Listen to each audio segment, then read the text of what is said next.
වැටලානේ තියෙන රෙකෝඩින්. ඔව් සර් වැටලා තියෙනවා. හරි. අපි පන්තිය පටන් ගමු. සුබෝධ පිටුපත් ආවා. ආවනේ. ඔව් හරි. මේ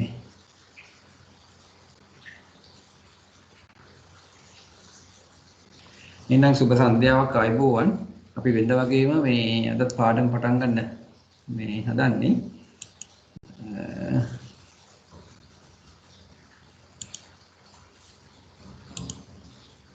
අපි ගිය සුමානේ මේ කතා කරේ 20 වෙනි ප්‍රශ්නේ දක්වා අපි අද ඉතින්නම් කතා කරන්න තමයි බලාපොරොත්තු වෙන්නේ.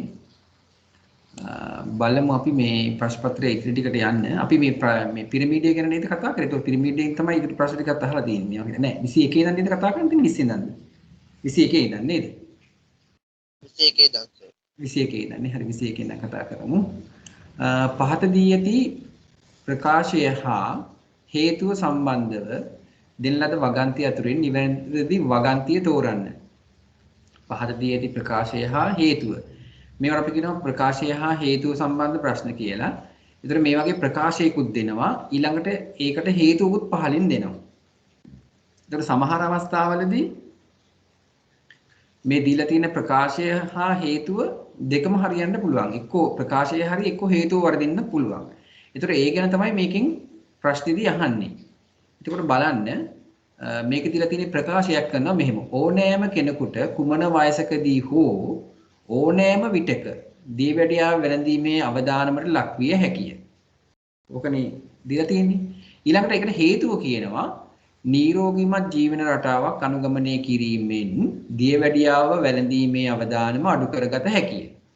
ඒතර මොකද්ද මේ කියන්නේ? මේ කියන එක තේරෙනවද මේ මොකද්ද මේ කියන්නේ කියලා? ඕනෑම කෙනෙකුට කුමන වයසකදී හෝ ඕනෑම විටකදී දියවැඩියාව වැළඳීමේ අවදානමට ලක්විය හැකිය. ඒක හරිද? ඒ කියන ප්‍රකාශය. ඒ කියන ප්‍රකාශය හරිද වැරදිද? හරි නේද? එහෙම වෙන්න පුළුවන්. ඕනම කෙනෙකුට ඕනෑම වයසකදී ඒ අවදානමට ලක් වෙන්න පුළුවන්. මොකද කෙනෙක් පැන් රස ආහාර වැඩිපුර ගන්නවා නම් මේ දීර්ඝ කාලීනව අපිට ඕනෑම අවස්ථාවකදී මේ දියවැඩියාව වැළඳීමේ හැකියාව වැඩි වෙන්න පුළුවන්. පිෂ්ඨ සහිත ආහාර වැඩිපුර ගත්තත් ඒකම වෙනවා. ඊළඟ හේතුව නිරෝගීමත් ජීවන රටාවක් අනුගමනය කිරීමෙන් දියවැඩියාව වැළඳීමේ අවදානම අඩු කරගත හැකිය. ඒක මොකක්ද ඒ කියන්නේ? ඒකත් හරි. එතකොට මේකේ එහෙනම් උත්තරේ එන්න ඕනේ මොකද්ද? ප්‍රකාශය හා හේතුව සත්‍යය. ඔව් මේ දෙකම හරි. ප්‍රකාශයත් හරි හේතුවත් හරි. දැන් ඕනෑම වයසකදී ඕනෑම විටකදී වැළඳීමේ අවදානමට ලක් වෙන්න පුළුවන්. ඒකට හේතුව දීලා තිනවා නිරෝගී ජීවන රටාව අනුගමනය කිරීමෙන් දියවැඩියාව වැළඳීමේ අවදානම අඩු කරගත හැකියි. ඒ කියන්නේ නිරෝගී ජීවන රටාවක් අනුගමනය නැද්ද? මට හැමෝටම ඇහෙන්නේ නැද්ද? හරි සර් මේ අපි කියන එක ඇහෙනවද සර්ට? දැන් හරිනවා. දැන් ඇහෙනවා. අර වෙන්දට නම් ටිකක් අර ඇදීලා වගේ ගියා. දැන් නම් එහෙම නම් නෑ වගේ. ඔය සුබෝධ පිරිවෙන් නේද? ඔව් සර් ඔව්. අද ටිකක් පැහැදිලි. අද හඩ පැහැදිලි. ඇහෙනවා. හරි. හරි බලන්න. එතකොට නිරෝගීමත් ජීවන රටාවක් අනුගමනය කිරීමෙන් දියවැඩියාව වැළඳීමේ අවදානම අඩු කරගත හැකිය. ඒ කියන්නේ දැන් මේ දියවැඩියාව කියන එක හුඟක්ම බලපාන්නේ ආහාරත් එක්ක. එතකොට දැන් අපේ ආහාර රටාවේ අපි මේ සමබල ආහාර වේලක් ගන්නවා නම් ඒ කියන්නේ මේ අපි අර ආහාර පිරමීඩයේ පෙන්නපු විදිහට සමබල ආහාර වේලක් ගන්නවා නම් අපිට ඇත්තෙන්ම මේ ඔය දියවැඩියාව කොලෙස්ටරෝල් අදිරුදුර පීඩනය කියන ඒවා ටිකක් අඩු කරගන්න පුළුවන්. ඒක අඩු කරගැනීමේ හැකියාවක් තියෙනවා. අපි හුඟක් ආහාර රටාව වෙනස් වීමෙන් තමයි අපිට ඔය හැම රෝගයක්ම හැදෙන්නේ. දැන් අපි තෙල් සහිත ආහාර වැඩිපුර ගන්නවා නම් අපිට කොලෙස්ටරෝල් හැදෙන්න ගන්නවා. ඊළඟට ලුණු අධික ආහාර අපි ලුණු වැඩිපුර ගන්නවා නම් එහෙම අපිට අදිරුදුර පීඩනය මේ සෑදීමේ අවදානමක් තියෙනවා. ඊළඟට සීනි සහිත නැත්නම් පිෂ්ඨ සහිත ආහාර වැඩිපුර ගන්නවා නම් ගාල උත්ස භාවයක් ගන්නවා නම් ඒ කියන්නේ ක්‍රියාශීලී නැතුව වාසය කරනවා නම් අපි ගොඩක් තරබාරු වෙන්න ගන්නවා අපිට අන දියවැඩියාව වැළඳීමේ අවදානමකට ලක් වෙන්න පුළුවන්කම තියෙනවා. ඒතර මේක කියන්නේ නිරෝගීමත් ජීවන රටාවක් අනුගමනය කිරීමෙන්. දැන් නිරෝගීමත් ජීවන රටාවක් කියන එකෙන් අදහස් කරේ මොකක්ද කියලා කියන්න පුළුවන්ද? මොකද්ද මේ නිරෝගීමත් ජීවන රටාවක් කියන එකෙන් කියන්නේ? කියන්න බෑ. ලෙඩ රෝග වලින් තොරව වාසය කිරීම. එහෙමද? ඔව්. ඇත්තම ඒක තමයි වෙන්න ඕනේ. එතකොට ඒක වෙන්න ඒ ජීවන රටාව ඇති කරගන්න අපි මොනවද කරන්න ඕනේ? අපි ගන්න ඕනේ පිරිසිදු ආහාර ගන්න ඕනේ. ඊළඟට ඒ ආහාරය සමබල ආහාර වේලක් වෙන්නත් ඕනේ. ඊළඟට අපි ව්‍යායාම වගේ දේවල් කරන්න ඕනේ. ව්‍යායාම කරන්න ඕනේ. වැඩිපුර ශරීරයට අහිතකර දේවල් පාවිච්චි නොකර ඉන්න ඕනේ. ඕනේ. වැඩිපුර ජලය පානය කරන්න ඕනේ. ඔව්. ඔය වගේ ගොඩාක් දේවල් අපි මේ ඔය නිරෝගීමත් ජීවන රටාව හදාගන්න ගොඩාක් දේවල් අපි කරන්න ඕනේ. ඒකට අන්න එහෙම කිරීමෙන් තමයි දීවැඩියාව වැළඳීමේ අවදානම අඩු කරගන්න පුළුවන් කියන එක කියන්නේ. ඇත්තටම අපි හරියට අපේ ආහාර රටාව අපි හරියට තියාගන්නවා නම් අපි ව්‍යායාම කරනවා නම් අපි හරියට මේ කියන්නේ ජලය පානය කරනවා නම් නිවැරදි විදිහට ඖෂධ භාවිතා කරනවා නම් අපිට කවදාවත් දීවැඩියාව කියන රෝගේ හැදෙන්නේ නැහැ. ඔය හුඟක් අය කියනවා මට ඩයබටික් කියලා. දැන් ඒක පැෂන් එකක් වගේ වෙලා. හැමෝම ඇහුවොත් ඩයබටික් කියලා කියන්නේ. ඉතින් කාටවත් ඩයබටික් හැදෙන්නේ නැහැ. අර නිරෝගී ජීවන රටාව අනුගමනය කරනවා නම් ඒ කියන්නේ නිවැරදි ආහාර රටාව, වැඩිපුර ජලය පානය, පැන් රස ආහාරට ගැනීම අඩු කිරීම, ඒ වගේ දේවල් කරනවා නම් අපිට කවදාවත් ওই දීවැඩියාව කියන රෝගේ හැදෙන්නේ නැහැ ඇත්තටම. ඉතින් අපි හිතනවා මේ ඇත්තටම අපිට මේ දීවැඩියාව හැමෝටම හැදෙනවා කියලා එහෙම එකක් නැහැ. ඒතර ප්‍රකාශය හා හේතුව සත්‍යයි මේ කියන කාරණේ මේකෙන් පැහැදිලි වෙනවා. මේක කරොත් මේකේ මේ යට තියෙන එක කරොත් මේකේ තියෙන අවදානම අපිට අඩු කරගන්න පුළුවන් වෙනවා. දීවැඩියාව වැළඳීමේ හැකියාව අඩු කරගන්න පුළුවන් අපිට මොනවද මේ නිරෝගී ජීවන රටාවක් අනුගමනය කරාම. එතකොට උත්තරේ වෙන්නේ මේකේ මොකද්ද? පළවෙනි එක පිළිතුර. ඒ කියන්නේ මෙන්න මේක තමයි ඒකේ පිළිතුර. සද්ද ඇහෙන්නේ නැද්ද? ඔව් ඇහෙනවා. මේ සුබෝධි පිරිවෙනෙන් සර් මේ අපිට ආයෙන් අපි පස්සේ රෙකෝඩ් එක බලනකම් දැන් ඔව් කමන්නේ. ඔව් කමන්නේ. අයින් වෙන්න. මම මෙහෙටත් වහිනවා. මේ හයියෙන් වහිනවා සර් මේ අකුණු ගහන ඔව් කමන්නේ. අයින් වෙන්න. පස්සේ රෙකෝඩ් එක බලන්න. නැත්නම් හරි සර් හරි. එහෙනම් සර් මේ බුදු සරණයි. අරුසනේ හොඳයි හම්රා අයින් වෙන්න. හරි. සර් මේ පාන්දර තියෙනව නේද සර් පන්ති? හෙට පාන්දර තියෙනවා. හරි සර් හරි. සරණයි. හරි බුදුසන්නයි. ඊළඟට මෙතන දෙනවා පහත් සඳහන් ABCD යන සිද්ධි යුගල් අධ්‍යයනය කර 22 23 ප්‍රශ්න වලට පිළිතුරු සපයන්න. දැන් ඇත්තම මේකේ ABCD සිද්ධි යුගල් කියන මෙතන ABCD දාන්න ඕනේ. මම දැන් මේක වෙනස් කරලා හැදුවා. නමුත් මේකේ මාගාව තියෙන්නේ වෙනස් කරපු නැති එක මෙතන දාලා තියෙන්නේ. කොහොම හරි වෙලා ඒක මේවා වෙලා ABC අපි ළඟත් එහෙම තියෙන්නේ සර්. එහෙම තියෙන්නේ. මේක මම හැදුවා. මේ හැදුවට මේක මේ හදපු එක නෙමෙයි විතර මම දාලා තියෙන්නේ. වැරදි මෙතන ABCD කියන්නේ මෙන්න මේ හතර දෙනා. මේක A, මේක B, මේක C, මේක D. එතකොට මේ ABCD කියලා සිද්ධි යුගල් අධ්‍යයනය කළා තමයි අපිට මේකට මේ 22යි 23යි පිළිතුරු ලියන්න තියෙන්නේ. එතකොට මේකේ අහන්නේ වැඩිවීම, මේකේ අහන්නේ වැඩිවීම, මේකේ අහන්නේ වැඩිවීම, මේකේ අඩුවීම. එහෙනම් අපි හැමතිස්සෙම බලන්න ඕනේ මේ ඉස්සෙල්ලා තියෙන එක්කෙනා වැඩි වුණොත් ඊළඟ එක්කෙනා අඩුවීම හෝ වැඩි වෙනවද කියන එකයි. එතකොට ප්‍රෝටීන් කැලරි මන්ද පෝෂණය වැඩි වෙනකොට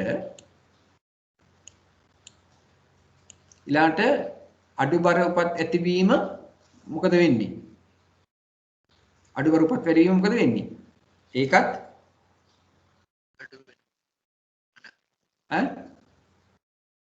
අඩු බර උපත් ඇතිවීම මොකද වෙන්නේ? ඒකත් වැඩිද අඩුද?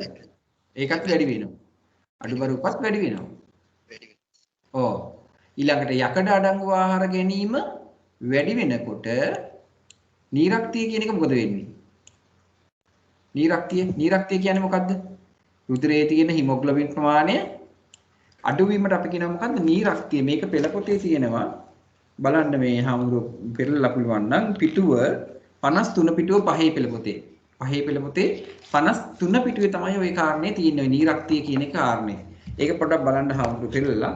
ඊළඟට මේ එතකොට මොකද වෙන්නේ? යකඩ අඩංගු ආහාර ගැනීම වැඩි වෙනකොට ඒ කියන්නේ යකඩ සහිත ආහාර වැඩිපුර ගන්නකොට නීරක්තිය කියන එක මොකද වෙන්නේ? අඩු වෙනවා. යකඩ තමයි බලපාන්නේ නීරක්තියට. ඒතකොට යකඩ වලින් තමයි රුධිරයේ තියෙන හිමොග්ලොබින් සෑදීමට යකඩ ඉතා වැදගත්. රුධිරයේ තියෙන හිමොග්ලොබින් හදන්න යකඩ වැදගත් වෙනවා. එතකොට යකඩ වැඩිපුර ගන්නකොට රුධිරයේ හිමොග්ලොබින් හොඳට හැදෙනවා. එතකොට මොකද වෙන්නේ? නීරක්තිය කියන එක අඩු වෙනවා. රක්තහීනතාවය කියන එක නැත්නම් නීරක්තිය කියන එක ඇති වෙන්නේ නැහැ. අන්න ඒකයි ඒ කියන්නේ. ඊළඟට අහන්නේ දුම්පානය ගැන අහන්නේ. දුම්පානයේ ඇදුම් රෝගය අතර බලන්න සම්බන්ධය කියන්න පුළුවන්ද කියලා? දුම්පානයේ ඇදුම් රෝගය අතර මොකද වෙන්නේ? ඊතලෙ දැම්මොත් එහෙම කොහොමද ඊතලෙ දාන්නේ? වැඩි වෙනව නේද? ඔව් දුම්පානයේ වැඩි වෙනකොට හැමතිස්සම බලන්නේ වැඩි වීමනේ. එහෙනම් වැඩි වෙනකොට ඇඳුමත් වැඩි වෙනවා. ඇඳුම් රෝගයත් වැඩි වෙනවා. වැඩි වෙනවා. කයි වෙන්නේ? එතකොට මේක දැන් ඊළඟට අපි බලමු. මේක දාන් මෙහෙම ඉස්සෙල්ලා මෙහෙම දාගන්න. ලේසි ඊළඟ උත්තර දිහා බලන්න. නිවැරදි චර්යා අනුගමනය කිරීම වැඩි වෙනකොට ඒ කියන්නේ අපේ හැසිරීම රටා අපි ගොඩාක් නිවැරදිව කරනවා නම් ලිංගිකව සම්ප්‍රේෂණ රෝග ආසාදනය වීම මොකද වෙන්නේ? වැඩි වෙනවද අඩු වෙනවද? අපි හරියට චර්යාපේ පද්ධතිය අපි හරියට කරනවා නම් අපේ චර්යා ධර්ම පද්ධතිය අපි හරියට පවත්වාගෙන යනවා නම් අපේ හැසිරීම රටා මොකද වෙන්නේ? මේකේ ලිංගික සම්ප්‍රේෂණ රෝග මොකද වෙන්නේ? ඒවා අඩු වෙන එකයි වෙන්නේ. එතකොට දැන් මේක දිහා බැලුවම හාමුදුරුවෝ උත්තර ගන්න තියෙනවා. ඉතින් මේක ඇත්තෙම වැඩිවීම අඩු වීමද කියලා මුලින්ම බලන්න. ඊට පස්සේ මේ හතරටම එකපාර ඔහම හිතලා දාගන්න. මේක වැඩි වෙනකොට මේක මොකද වෙන්නේ? මේක වැඩි වෙනකොට මේක වැඩි වෙනවා කියනනම් එහෙනම් අනුලෝම සමානුපාතික. මෙයත් වැඩි වෙනවා මෙයත් වැඩි වෙනවා. මෙයා වැඩි වෙනකොට මෙයා අඩු වෙනවා නම් ප්‍රතිලෝම සමානුපාතිකයි. එක රාශියක් වැඩි වෙනකොට අනිත් රාශිය අඩු වෙනකොට අපි ගණිතය කියනවා මොකද්ද? ප්‍රතිලෝම සමානුපාතිකයි කියලා. මෙයා වැඩි වෙනකොට මෙයත් වැඩි වෙනවා. මෙයා වැඩි වෙනකොට මෙයා අඩු වෙනවා. ඔන්න වගේ තත්ත්වයක් තමයි මේකේ තියෙන්නේ. එතකොට අහන්නේ පළමුවෙන්නේ වැඩිවීම දෙවැන්නේ වැඩිවීමට බලපාන සිද්ධිය උගල වෙන්නේ කවුද? උත්තරේ AC නේද? AC උත්තරේ උත්තරේ මෙන්න මෙයානේ. ඔන්න ඔක තමයි පිළිතුර වෙන්නේ. හරි ලේසි. පළමුවෙන්නේ වැඩිවීම දෙවැන්නේ අඩුවීම කෙරෙහි බලපාන්නේ මේකට මේක අඩු වෙලා තියෙනවා නම් මේකට මෙයා අඩු වෙලා තියෙනවා. උත්තරය B හා D. D හා D කියන්නේ උත්තරය 23/4 නේ මෙන්න මේක. හරිනේ? ඔන්න ඔහොම තමයි ඒකේ මේ ප්‍රශ්නේ අපි විසඳ ගන්න තියෙන නැත්තම් අහන්න. මගේ මව පලා වර්ග සැකසීමේදී පොල් ලූණු අවුමිරිස් ආදී මුලින් මලවා.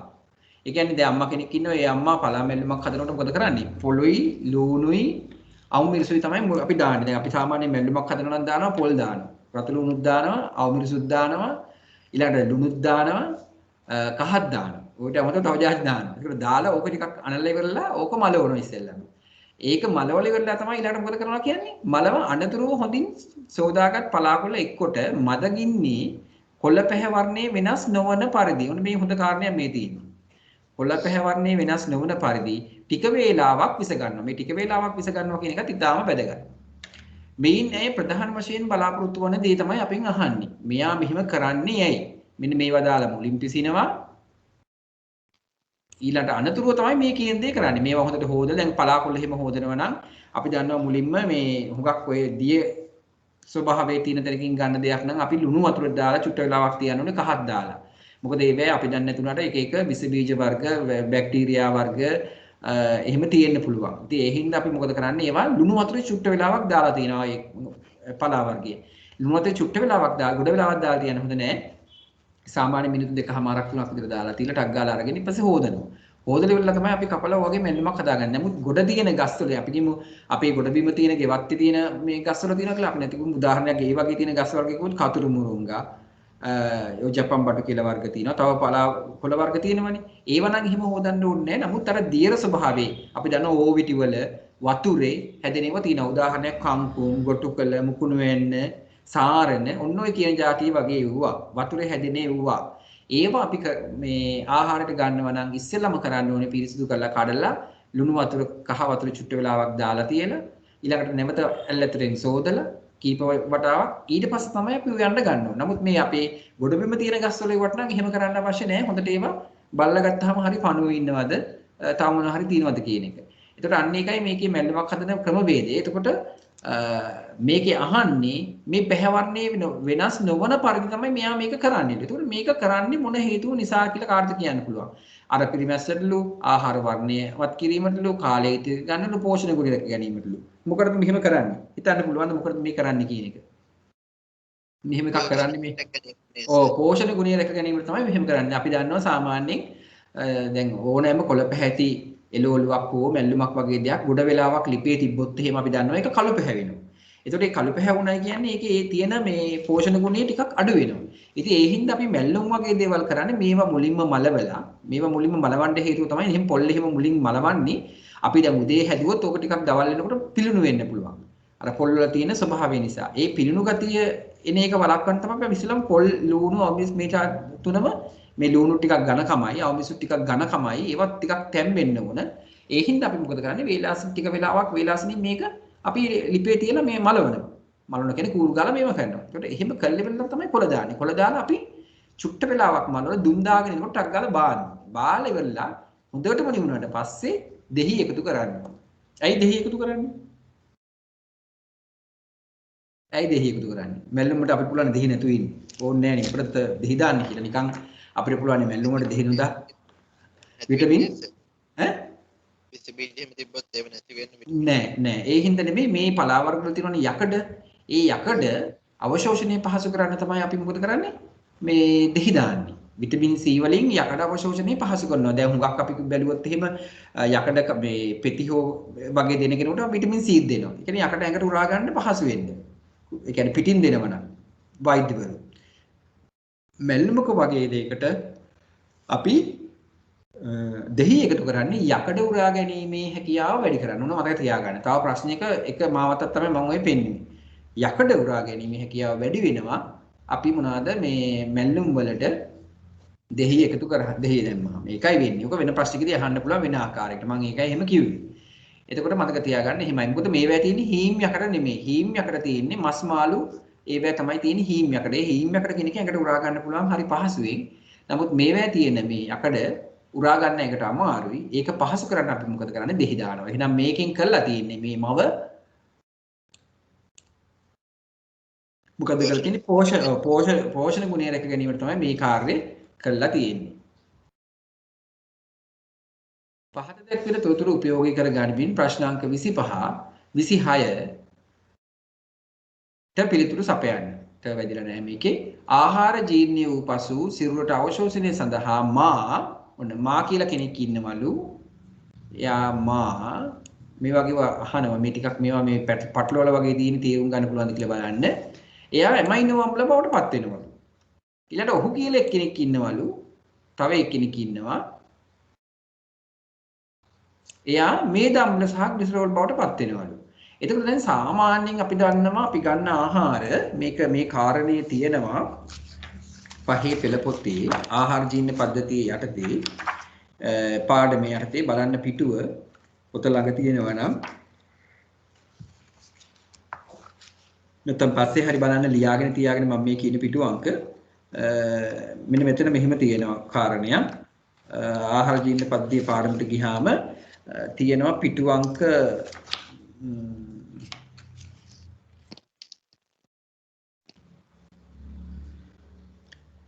62 කියලා තියෙනවා. ඔව් 62 පිටුවේ තියෙනවා කුඩා අංගුලිකාවක ව්‍යුහය කියලා.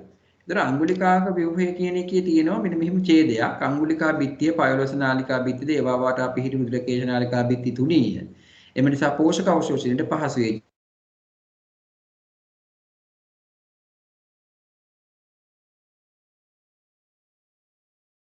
සර් ඇහෙන්නේ සර්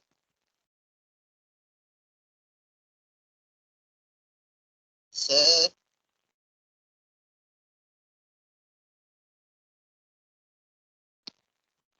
Sir.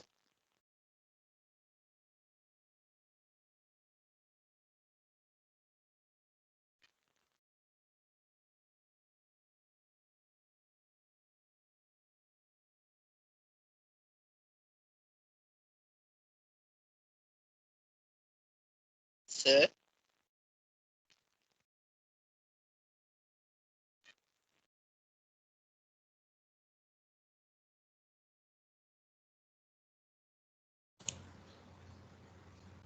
එහෙන්න තු ගෑනික වර ඒ මේ කට්ටුනා මේක පාටම ඒකයි උනේ. හරි දැන් ඇහෙනවනේ මේ මං දැන් ආයෙත් අර සම්බන්ධ වුණා. අපි මේ අනිත් හාමුදුරුවෝ හරි ඉන්නවනේ. හරි කොහොම ඉන්නකෝ මේ අපි ඉතින් පාඩම ආයෙ පටන් ගමු. මේ රෙකෝඩින් ආයෙ එහෙම තියනවද? තියනවා නේද? රෙකෝඩින් නැති වෙලා නැහැ. හරි මම මේ ආපහු ස්ක්‍රීන් ෂෙයා කරලා බලමු මේ පාඩමට යන්න මේක කට්ටුනා මේ. ඒකයි උනේ. හරි බලමු මේ එතකොට මේ ඔතන තියෙනවා මේ මෙන්න මේ පිටුවේ තිබුණා අර මම කියපු කොටස. එතකොට මේ යටතේ තියෙනවා මේ යටතේ තමයි ඔය අපි කාරණේ කතා කරන්නේ. දැන් බලන්න ඒකේ ඊළඟට 61 පිටුවේ තියෙනවා කාබෝහයිඩ්‍රේට් ඇමයිලේස් කියන එන්සයිම් මත ක්‍රියා කරලා මෝල් ඩෝස් බවටපත් වෙනවා. ප්‍රෝටීන ට්‍රිප්සින් කියන එන්සයිමේ මත ක්‍රියා කරලා පොලිපෙප්ටයිඩ් බවට පත් වෙනවා. ඊළඟට මේදය ලයිපේස් මත ක්‍රියා කරලා මේද අම්ල සහ ග්ලිසරෝල් බවට පත් වෙනවා කියලා තියෙනවා. හරිද? ඊළඟට යට ආයි වගේ තියෙනවා මේ පොලිපෙප්ටයිඩ් කියන එක න අමයිනෝ අම්ල බවට පත් වෙනවා. මතක බලන්න ඔයාලා තියෙනවා පොලිපෙප්ටයිඩ් කියන එක න පෙප්ටයිඩේස් එන්සයිමේ මත ක්‍රියා කරලා අමයිනෝ අම්ල බවට පත් වෙනවා. ඒතර දැන් මේ කාරණේ මතක තියෙන්න ඕනේ අපි කාබෝහයිඩ්‍රේට් සහිත ආහාරයක් අපි ගත්තොත් ඒව ආහාර ජීර්ණ පද්ධතිය හරහා ගමන් කිරීමේදී විවිධ විවිධ මොනවාද එන්සයිම හේතුවෙන් මොකද වෙන්නේ? ඒවා විවිධ රසායනික ජීර්ණයකට ලක් වෙනවා. ඒ රසායනික ජීර්ණයට ලක් වුණාට පස්සේ මොකද වෙන්නේ? ඒ රසායනික ජීර්ණයට ලක්වීම නිසා ඒවැය තියෙන හැදිලා තියෙන ද්‍රව්‍ය වෙනස් ද්‍රව්‍යයක් බවට පත් වෙනවා. දැන් කාබෝහයිඩ්‍රේට් හැදිලා තියෙන එක්කිනා මෝල්ටෝස් බවට පත් වෙනවා. එහෙම නැත්නම් සුක්‍රෝස්, ලැක්ටෝස් බවට පත් වෙනවා. ඊළඟට ප්‍රෝටීන කියන එක ජීර්ණය වෙලා ඒකේ කුඩාම වෙන්න පුළුවන් කුඩාම අංශු බවට පත් වෙනවා. ඇමයිනෝ අම්ල බවට පත් වෙනවා. ඊළඟට මේදේ නම් මේද අම්ල සහ ග්ලිසරෝල් බවට පත් වෙනවා. ඔන්න ඔය කාරණේ තමයි වෙන්නේ. විටමින අපි ගත්තොත් විටමින විදිහටම උරා ගන්නවා. khනිජ ගත්තොත් khනිජ විදිහටම උරා ගන්නවා. ජලය අපි බොන ජලයේ විදිහටම තමයි උරාගන්නේ. විටමින ආයි ජීර්ණයක් වෙන්නේ නැහැ. විටමින විදිහටමයි උරාගන්නේ. khනිජත් khනිජ විදිහටමයි අපේ ශරීරයට උරාගන්නේ. ඒක මතක තියාගන්න. එතකොට මෙහි සතහන් මා කියන්නේ කවුද එහෙනම් මේ? මා කියන කෙනා තමයි ඇමයිනෝ අම්ල බවට පත් වෙලා තියෙන්නේ. මෙන්න මේ මා කියන කෙනා ඇමයිනෝ අම්ල බවට පත් වෙලා තියෙනවා. මා කියන්නේ කවුද එතකොට මේකේ? මේ කියන්නේ මා කවුද?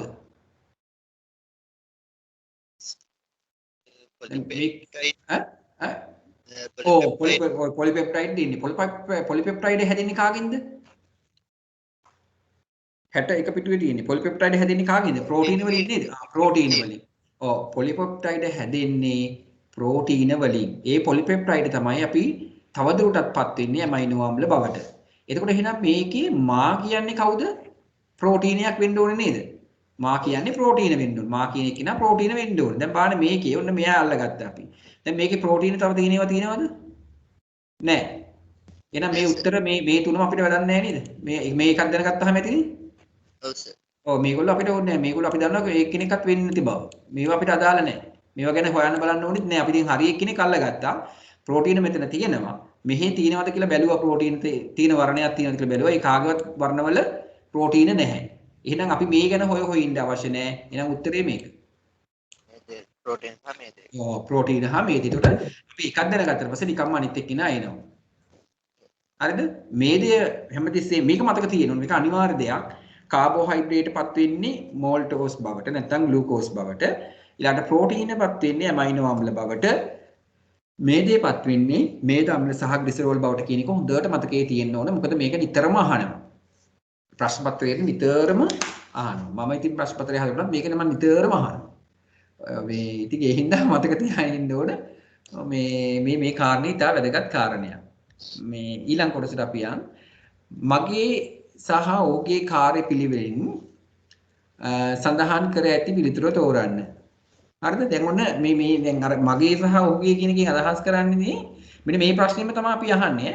මේ ප්‍රශ්නේම මා කියන එක්කෙනා කියන්නේ ප්‍රෝටීන, ඔහු කියන එක්කෙනා කියන්නේ මේද අම්ල සහ ග්ලිසරෝල්.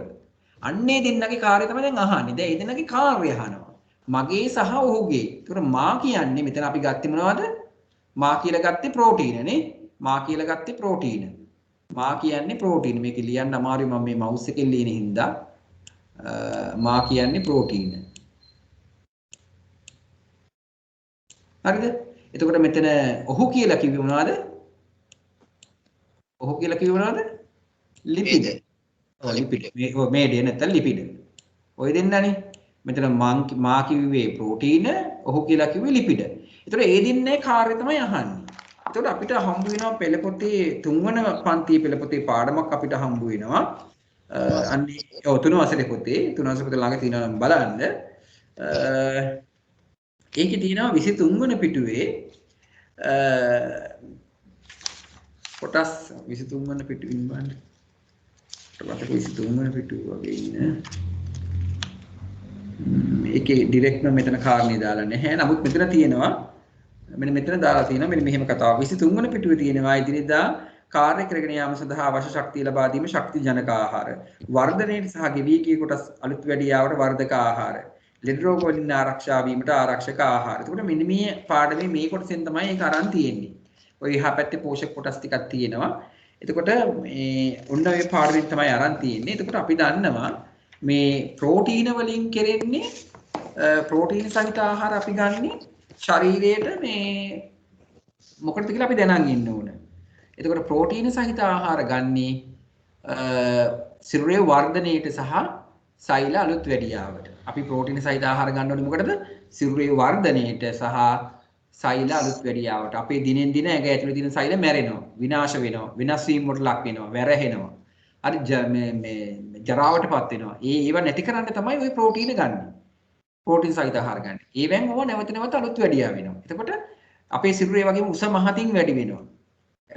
මේ ශරීරයේ වෙනස් ලක්ෂණ වලටත්පත් වෙනවා. හරිද? ඒ හින්දා මොකද කරන්නේ අපි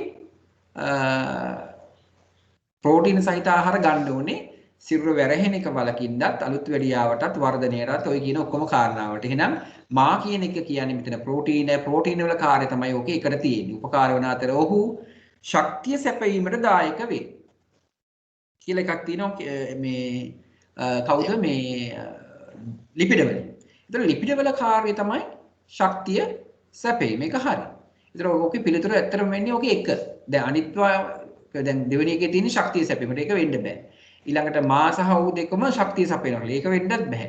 මා සිරුරට ආරක්ෂාව සපයනවා කියලා තියෙනවා. ඊළඟ ඔහුගේ සිරුර වර්ධනයට දායක වේ කියලා තියෙනවා. ඔහු කියන එක. ඒතකොට ලිපිඩ කෙනෙක් ඉන්නවා සිරුර වර්ධනයට දායක වෙන්නේ නැහැ. යා ශක්ති ප්‍රවාහයක් තමයි. දැන් අපි දන්නවා ෆාස්ටිං ඉඳලා අපි දන්නවා පුද්ගලයෝ මේ හිටපු ගමන් මොනවද කරන්නේ?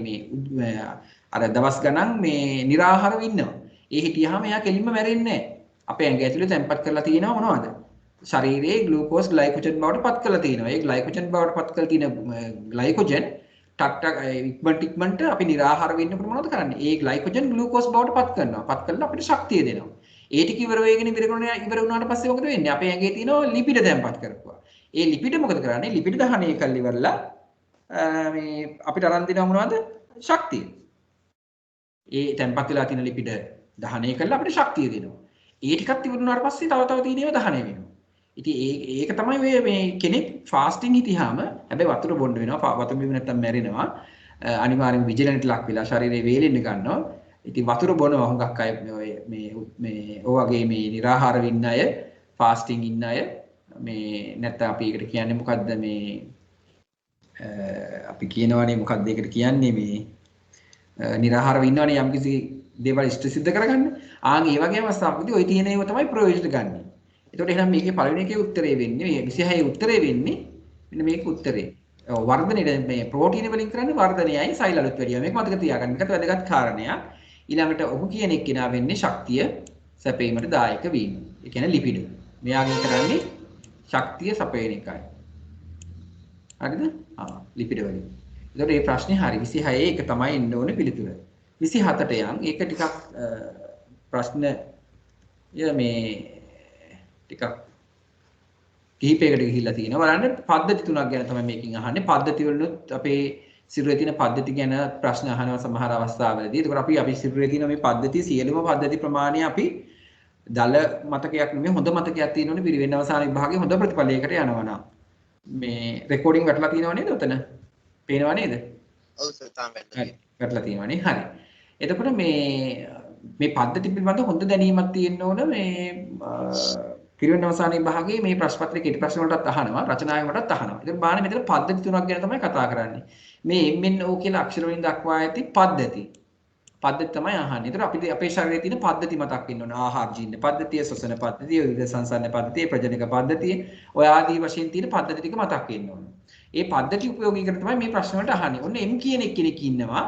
එයා කරන්නේ මොනවද? සංවේදන හා ප්‍රතිචාර සඳහා අදාළ පණිවිඩ හුවමාරුව සිදු කරනවා. M කියන එක්කෙනා. M කියන එක්කෙනා මොකද කරන්නේ? සංවේදන වලට ප්‍රතිචාර සඳහා පණිවිඩ හුවමාරු කරනවා. දැන් අපි උදාහරණයක් ගත්තොත් එහෙම අපිට අතට රස්නියක් දැනෙනවා. අපි අත අහකට ගන්නවා. අන්න ඒ වගේ අවස්ථාවකදී ක්‍රියා කරන්නේ කවුද? මොන පද්ධතියද? ක්‍රියා කරන්නේ. ඒකට අපි කියනවා මොකද්ද පද්ධතිය? ස්නායු පද්ධතිය. ස්නායු පද්ධතිය තමයි ඒ කියන්නේ. ස්නායු පද්ධතිය තමයි එහෙම ක්‍රියා කරන්නේ. සංවේදනවලට ප්‍රතිචාර දක්වන ක්‍රියා කරන්නේ ස්නායු පද්ධතිය. ඊළඟ සෛලවල සිදුවන ජීව ක්‍රියා හේතුවෙන් නිබදවන ශරීරයට අහිතකර අපද්‍රව්‍ය සිරුරෙන් බැහැර කරනවා. අපි දන්නවා අපි ඔව් ඒක මොකක්ද මොන පද්ධතිය? බහිස්ත්‍රාවී පද්ධතිය. අපි දන්නවා අපි කන බොන දෑ වලින් ඝන කොටස් ටික ගුදු මාර්ගය හරහා මල විදිහට පිට වෙනවා. අනිත් ජල මේ ස්වභාවයව මුත්‍රා එක පිට වෙනවා. එතකොට අපි මේ මෙතනින් ඝන විදිහට පිට වෙනවා කියන්නේ මේ කතා කරන්නේ අපි ඝන විදිහට පිට වෙන මල කියන එක කවදාකවත් බහිස්ත්‍රාවී ද්‍රව්‍යයක් විදිහට ගන්නට ගන්නෑ. අපි ඒකට කියන්නේ හැමතිස්සෙම ඒක බහිස්ත්‍රාවී ද්‍රව්‍යයක් නොවේ කියලා. එතකොට මල ද්‍රව්‍ය කියන එක බහිස්ත්‍රාවී ද්‍රව්‍යයක් නොවේ. මුත්‍රා කියන එක බහිස්ත්‍රාවී ද්‍රව්‍යයක්. එතකොට මෙතන සෛලවල ජීව ක්‍රියා නිසා නිපදවන හානිකර අපද්‍රව්‍ය. අපි දන්නවා ශරීරයේ ඇඟ ඇතුලේ එක එක අපි ගත්ත ආහාර ඛණ්ඩණය වෙලා ඒවා පෝෂක පදාර්ථ බවට උරා ගන්නකොට තව තව දේවල් හැදෙනවා. ඒවා ශරීරයට අහිතකර වෙන්න පුළුවන්. ඒ අහිතකර දේවල් ඇහෙන්නේ උත්තරේ. ඔව් 27 දෙක තමයි උත්තරේ එන්නේ.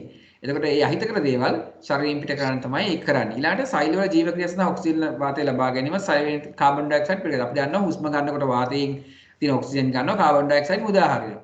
එතකොට එහෙනම් මේ පද්ධතිය වෙන්නේ උත්තරේ පළවෙනි එක ස්නායු පද්ධතිය, දෙවෙනි එක බහිස්ත්‍රාවී පද්ධතිය, තුන්වෙනි එක ශ්වසන පද්ධතිය. ඔන්න මේක තමයි පිළිතුර වෙන්නේ. ඒක හරි. ඊළඟට අපි ඊළඟට යන් අංශභාගය හා ක්ෂය රෝගය මගින් ඍජුවම බලපෑම් ඇති කරන පද්ධති පිළිවෙලින් දැක්වෙන ඉංග්‍රීසි අක්ෂර වන්නේ. රෝග දෙකක් ගැන අහන්නේ. එකක් තමයි අංශභාගය. අනිත් එක්කිනා ක්ෂය රෝගය. අංශභාගයයි ක්ෂය රෝගය මේ පද්ධති වලින් කාටද හැදෙන්නේ කියලා අහනවා. මේ තුන් දෙනෙක් ඉන්නවනේ පද්ධති. අංශභාගය හැදෙන්නේ මොන පද්ධතියටද? මේක මම ස්නායු පද්ධතිය පාඩමේ අන්තර්ජාල පිළිවෙලට සම්බන්ධ වෙච්ච අය දන්නවා. අපේ හාමුදුරුවෝ අන්තර්ජාල පිළිවෙලේ මේ පාඩම කතා කරා. එතකොට මම ওই ගැන කිව්වා. එතකොට මේ අංශභාගය හැදෙන්නේ මොන පද්ධතියද? ඔය කියන පද්ධති තුනේ. බහිස්ත්‍රාවී පද්ධතිය හැදෙනවද? නැත්නම් ස්නායු පද්ධතියට හැදෙනවද? නැත්නම් ශ්වසන පද්ධතියට හැදෙන්නේ? මොන පද්ධතියද හැදෙන්නේ මේ අංශභාගය කියන එක? බලන්න. මොකටද හැදෙන්නේ? ස්නායු පද්ධතිය. ස්නායු පද්ධතිය තමයි හැදෙන්නේ. ස්නායු පද්ධතිය තමයි ඔය අංශභාගය කියන එක හැදෙන්නේ. ওই කාරණේ තියෙනවා පිරිවෙන් පෙළ පොතේ පහ පෙළ පොතේ ස්නායු පද්ධතිය යටතේ තියෙන කොටසේ. කියන්නේ මේකේ තියෙනවා අපි ස්නායු පද්ධතිය කතා කරන පාඩමක්. ඒ පාඩමේ යටතේ තියෙනවා අංශභාගය කියන එක කතා කරලා මම මේ පිටු අංකය කියන්න බැලුවේ කීයද කියලා හම්බුනේ බලා ගන්න. පොඩක් පෙරලා බලන්න. කීයද? 32. 32 පිටුවේ. එතකොට 32 පිටුවේ ස්නායු පද්ධතිය 32 පිටුවේ තියෙනවා. එතකොට ඔය කියන කාරණය අංශභාගය කියන එකේ යටතේ ඊළඟට කතා කරනවා අපි පිටුව 39 පිටුවේ තියෙනවා අංශභාගය කියලා එකක්. එතකොට මොළයට ඔක්සිජන් ග්ලූකෝස් ආදී නොලැබීමෙන් මොළයේ කොටස් මේ යනවා. රුධිරය සපයන නාල අවහිර වෙනවා. ඒවා පුපුරලා යනවා.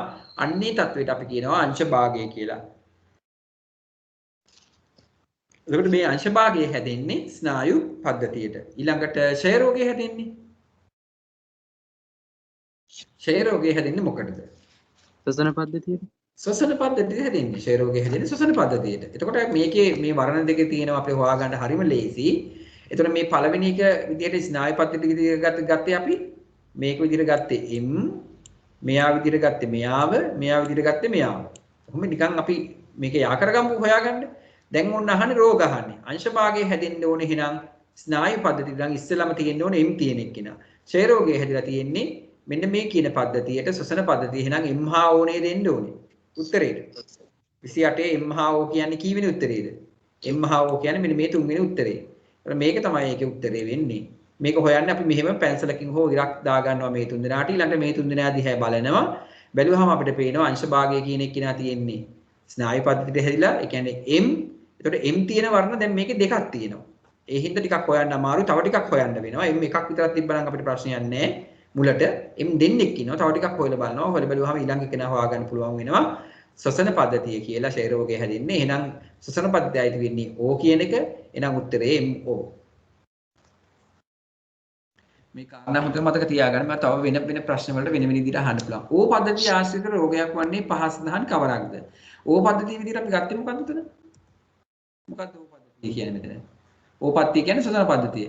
ඒතර අහනවා ශ්වසන පද්ධතිය රෝගයක් තමයි මම දැන් ආයෙ අහන්නේ. පද්ධතියේ තියෙන රෝගයක්. දැන් අපි දන්නවා දියවැඩියාව කියන එක රෝගයක්. මොකටද හැදෙන්නේ දියවැඩියාව? ඔව් සීනි වැටෙනවා තමයි අපි කියන්නේ මේ දියවැඩියාව හැදෙනවා කියලා. ඒක හැදෙන්නේ අග්න්‍යාශික ආබාධයක් නිසා හැදෙන්නේ දියවැඩියාව. ඊළඟ මේ අපස්මාරය කියන කතාවක් තියෙනවා. ඔය ස්නායු පද්ධතිය යටතේ මේ 32 පිටුව කියලා අපි හාමුදුරුවෝ ඉස්සෙල්ලා කිව්වනේ. අපි බලමු මේ ගැන පොඩ්ඩක් අපස්මාරය කියන එක මොකක්ද කියන එක. මෙතන අපස්මාරය කියන එක තියෙනවා දෙවෙනි වර්ණයේ යටතේ. ඕකේ. අපස්මාරය කියන්නේ මොළයේ සිදුවන සාමාන්‍ය විද්‍යුත් ක්‍රියාවලියේ මොහොතකදී අසාමාන්‍ය අධිවේගී තත්වයකට පත්වීමෙන් ඇති වෙන රෝගී තත්වයක්. දැන් කෙනෙක් කොහොම හිටපු ගමන් කතා කරගෙන ඉන්නවා එකපාරට ඔහොම ගහිලා සෙම කටින් දාගෙන සමහරවිට වැටෙනවා. ඒ එහෙම වෙන්න හේතුව මිනිත්තු 5ක් තප්පර ගාණක් වැනි කෙටි කාලයකදී මොළේ අපි දන්නවා මොළේ මේ සංඥා ඔක්කොම මොළේ හරහා අපේ ශරීරය හරහා ගෙනියන්නේ විද්‍යුත් රසායනික සංඥා විදිහට. ඒවැ අධිවේගී තත්වයක් පත් වෙනවා. සාමාන්‍ය යන වේගයක් තියෙනවා. ඒ වේගය ඉක්මවා ගිහිල්ලා අධිවේගයකට පත් වෙනවා. ඒ අධිවේගයකට පත් වුණාට පස්සේ මොකද අපි කියනවා ඒ ඇති වෙන රෝගී තත්වයට අපස්මාරය කියලා. එතකොට එහෙම වුණාම මේ රෝගියා සිහිසුන් වැටෙනවා, අතපය වේගයෙන් චලනය වෙනවා. මේ වගේ දකින්න ඔන්න වෙනවා දකින්න පුළුවන් අපිට. ශරීරේ දරදඬු වෙනවා, මුඛයෙන් සෙම පිට වෙනවා, දතකට පුට්ටු වෙනවා. මේවා හයියෙන් කට තද කරන් ඉන්නේ. දැන් ඔය වගේ රෝගියෙක් වෙන අවස්ථාවකදී අපේ අම්මලා ඉස්සර ඉඳන්ම කරේ මොකද්ද? හැඳි හොයාගෙන දුවනවා ටක් ගාලා. මොනවා හරි මේ කට දාන්න ඕන කට වැහුනොත් අරගන්න බැරි වෙන හින්දා මොකද ගන්නෙ? අම්මලා මේ ටක් ගාලා මේ කටට දානවා හැඳි. හැන්දක් වගේ එකක් ඔබනවා කට වැහුනොත් අරගන්න බැරි වෙන හින්දා. ඒක මොනවා හරි ලීවිටක් හරි පොඩි දානවා මේ කට අර වහගන්න එකට. ඉතින් ඕවා තමයි කරන්නේ. ඊළාට මේ දතකට පුට්ටු වෙනවා, ඇස් උඩ යනවා, මේ දිවහාතොල් සැපීම දකින්න පුළුවන් වෙනවා. ඒතර මේක එදිනදා මේ රෝගී බාධාවක් නොවුනද සිහි නැතිවීම සමග අනතුරු භාජනය වෙනවා. දැන් අපි හිතමු අපි වාහනයක් එලවගෙන යනකොට මේ වගේ සිහි නැති වෙනවා. එතකොට තමන් අනතුරටපත් වෙන්න පුළුවන්, වෙන කෙනෙක් අනතුරටපත් වෙන්න පුළුවන්. මොකද වාහනේ හරියට පදවා ගැනීම කරන්න බැරි නිසා. එතකොට මීමස් මොරය කියන එකත් දීර්ඝ කාලීනව පෙති තියෙනවා ඒවට. ඒ පෙති භාවිතයෙන් ඔය මීමස් මොරය කියන එක ප්‍රබල තත්වයේ නැති මීමස් මොරයක් නම් හොඳ කරගන්න පුළුවන්. එතකොට මීමස් මොරය කියන එක හැදෙන්නේ ස්නායු පද්ධතියේ දියවැඩියාව හැදෙන්නේ අග්න්‍යාශයට. එතකොට ඒක ආහාර ජීර්ණ පද්ධතිය පැත්තෙන් යන එකක්. ඊළඟ ත්‍රොම්බෝසිස් කියලා එකක් තියෙනවා. ත්‍රොම්බෝසිස් හැදෙන්නේ මොකටද? මේක මම ඔය ඉස්සෙල්ලා කතා කරා අපි මේ ප්‍රශ්න සාකච්ඡාවේදී කතා කරා අන්තර්ජාල පිරිවෙනෙත් මම ඔය ගැන කතා කරා. ත්‍රොම්බෝසිස් කියලා රෝගයක් තියෙනවා උතන සඳහන් කරලා. ඊළඟ නියුමෝනියාවක් තියෙනවා. ත්‍රොම්බෝසිස් කියන එක හැදෙන්නේ මොකටද? අපි දන්නවා ත්‍රොම්බෝසිස් කියන රෝගය තියෙනවා අපේ හාමුදුරුවෝගේ පෙළ පොතේ පහේ පෙළ පොතේ. මේ ඔක්කොම පහින් තමයි අරන් තියෙන්නේ. නමුත් හතරෙනුත් පෙළ පොතට ගන්නවා, තුනෙනුත් සුළු කොටසක් ගන්නවා. එතකොට මේ ත්‍රොම්බෝසිස් කියන්නේ රුධිරයේ කැටි හෝ මේද කැටි නිසා රුධිර වාහිනී අවහිර වෙනවා. අපි දැන් රුධිර වාහිනී වල හොඳට පිරිසිදු නාලයක් වගේ එහා මෙහා රුධිරය ගමන් කරන්න පුළුවන් වෙනවනේ කිසිම කරදරයක් නැතුව. සමහර අවස්ථාවලදී මොකද වෙන්නේ? මේ රෝගී තත්ත්වය නිසා ඒවැ කොලෙස්ටරෝල් තැම්පත් වෙන්නත් පුළුවන්, නැත්නම් රුධිර නාලවල කැටි තැම්පත් වෙන්නත් පුළුවන්. ඒ වගේ තත්ත්වයක් වුණාම ශනිකව හෘදයාබාධය ඇති වෙනවා. හෘදයාබාධය ඇති වෙනවා කියන්නේ හෘදයට රුධිරය සපේන රුධිරයයි ඔක්සිජනුයි ලැබෙන එක අඩාල වෙනවා. එතකොට ඒ පේශි ක්‍රියා කරන්න බැරි වෙනවා. ඒ පේශි ක්‍රියා කරන එක අඩු වෙනවා. එහෙම වුණාම අපි යන්නේ තත්ත්වයට කියනවා මොකද්ද? ත්‍රොම්බෝසිස් කියලා. එතකොට ඔන්න ත්‍රොම්බෝසිස් කියන්නේ ඒක. ඊළාට නියුමෝනියාව තියෙනවා. අපි දන්නවා නියුමෝනියාව ගැනත් මේ පුතේ තියෙනවා. ඒක තියෙන්නේ ශ්වසන පද්ධතියේ පාඩම් කීපයක් එකට අරගෙන තමයි මේ ප්‍රශ්න අහලා තියෙන්නේ. නියුමෝනියාව කියන එක සඳහන් වෙන්නේ ශ්වසන පද්ධතිය ආශ්‍රයෙන්. ඒ කියන්නේ මේකේ පිටුව කිව්වොත් එහෙම පහේ පෙළ පොතේ 26 පිටුවේ පල්ලෙහාම තියෙනවා බැක්ටීරියා විශේෂයක් ආසාදනය වීම මගින් පෙනහළුවේ පටක ඉදීමීම. අපි දන්නවා පෙනහළු වටා ප්ලූරා පටලය කියලා එකක් තියෙනවා. පෙනහල්ල මෙහෙමනම් ඒ වටා පටලයක් විදිහට ආරක්ෂාවට තව පටලයක් පිටා දිනවා. අපි ඒකට කියනවා ප්ලූරා පටලය කියලා. ඒක ඉදිමෙනවා. එතකොට පෙනහළු තුල විස බීජ ඊළඟට ශ්ලේෂ්ම වල පටල ඔයෙන් ගිහලා තැම්පත් වෙනවා. තැම්පත් වුණාම මේ ශ්වසන පද්ධතිය හරියට ක්‍රියා කරන්නේ නැහැ, වැඩ කරන්නේ නැති වෙනවා. එහෙම වුණාම මොකද වෙන්නේ? ජීවත් වීමට බාධා ඇති වෙනවා. සමහරට මරණය වුණත් ඇති වෙන්න පුළුවන්කම ඇති වෙනවා ක්‍රමක්‍රමයෙන්. එතකොට මෙන්න ඕනේ ওই කාරණා ටික තමයි දැන් කිව්වේ. අහන්නේ ඕ පද්ධතිය කියන එකකින් අපි අදහස් කරේ මෙතන පද්ධතිය මොකද්ද? නියුමෝනියාව තියෙන්නේ ඕ පද්ධතිය කියන්නේ කවුද? ශ්වසන පද්ධතිය. එහෙනම් ශ්වසන පද්ධතිය හැදෙන්න පුළුවන් රෝගයක් වෙන්නේ මේකේ නියුමෝනියාව කියන එක විතරයි මේකේ තියෙන්නේ. උත්තරේ නියුමෝනියාව තමයි පිළිතුරට ගන්න ඕනේ. ඊළඟ එකට අපි යමු. මම මේවා විස්තර කරනවා. විස්තර කරන්නේ හොඳට අහන් ඉන්න. මොකද මේවා ප්‍රශ්න වලදී නැවත නැවත අහනවා. ඊළඟ වෛද්‍ය පරීක්ෂණයකින් පසුව පහත් සඳහන් හිමෝනුත් දෙදෙනා තුළ විවිධ රෝග ලක්ෂණ හඳුනා ගන්නා ලදී. මොන තුන් දෙනෙක් ඉන්නවා. ඒගොල්ලන්ගේ එක එක ලක්ෂණ ටිකක් අපි හඳුනා ගන්නවා. ඒකෙන් මේ 31 31 32 ඔන්න ඔය ප්‍රශ්න වලට පිළිතුරු දෙන්න කියලා තමයි කියන්නේ. මේ වගේ ආවොත් එහෙම වැල් ප්‍රශ්න තුනක් විතර තමයි අහනවා. මේ වගේ කොටසක් දුන්නොත් එහෙම ප්‍රශ්න 3ක් හෝ 2ක් අනිවාර්යයෙන්ම අහනවා. එහෙම නැත්නම් මොකද වෙන්නේ මේ ප්‍රශ්න අපි කියමු වගේ දැන් මේක 30 31 32 කියලා කොටස් තුනක් තියෙනවනේ. ඒ කොටස් තුනට මේ වගේ විස්තරයක් දීලා ප්‍රශ්න අහනවා. බලන්න ඒක 30. අනුරුද්ධ හිමි කියලා කෙනෙක් ඉන්නවා හාමුදුරුවෝ නමක්. එයාගේ ඇසේ රුධිර පීඩනයේ රස දීමීමට 12ත් 21ත් අතරට වඩා වැඩි. රුධිර පීඩනය වැඩි කියලා දීලා තියෙන්නේ. සුබෝධ හිමි ශරීරයේ සුදුමැලි වෙලා තියෙනවා. හරි? නොකා නොබීඳලාද කොහෙද? දානේ වලදලත් නෑ ඒකයි. රාහුල හිමි ඇස් සහ නිය කහ පැහැවෙනවා. උදර වේදනාවකුත් එයාට තියෙනවා. දැන් එතකොට මේකේ මේ තියෙන කාරණා මේව වෛද්‍යමය පැත්තට යන කාරණා. ඒතකොට පාඩම් කීපයකින් මේ අහන්නේ නැසේ රුධිර පීඩනයක් ගැන අහනවා. එතකොට ඇස ගැන අපේ පෙළ පොතේ කතා කරනවා මෙන්න මෙතන පාඩමේ බලන්න හම්බු තියෙනවා නම් ඔය බුද්ධ දෘෂ්ටිකත්වයේ හේවත් 40 සැඳරිය කියන්නේ 85 පිටුවේ ඊළඟට උතන කතා කරන රුධිර පීඩනය ගැන තියෙනවා